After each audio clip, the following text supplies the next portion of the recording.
Good morning, সবাই কেমন আছো? আশা করি সবাই ভালো আছো। আমিও তোমাদের আশীর্বাদে মোটামুটি ভালোই আছি। আজকে অনেকটা খুশি লাগছে আর অনেকটা ভালো লাগছে। অনেক দিন পর আমাদের রাধাকৃষ্ণ কাল রাতে বাড়িতে এসছে। তো চলো দেখাচ্ছি তোমাদের। এই দেখো রাধাকৃষ্ণ, পুজো দেব সব সাজিয়ে রেখেছি, এখনো পুজোটা দেওয়া হয়নি, ফুল দিয়ে সাজিয়েছি।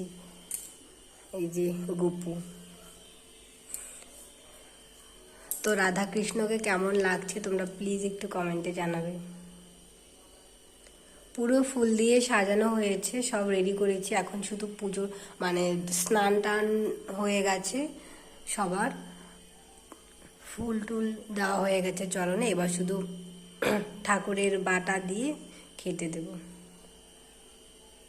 মানে এই জায়গাটা খালি ছিল তো পুরো, মানে খুব বাজে লাগছিল, এখন ওরা এসছে, মানে জায়গাটা এত সুন্দর লাগছে তোমাদের বলে বোঝাতে পারবো না। ভিডিওতে আমি জানি না কতটা কি লাগছে, তবে সামনাসামনি দেখতে খুব ভালো লাগছে। আর এতদিন পরে এসছে, মানে মানে খুব খুব আনন্দ লাগছে। পুরো এক বছর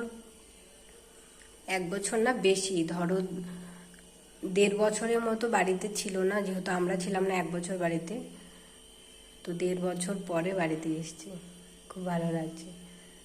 তো টাটা।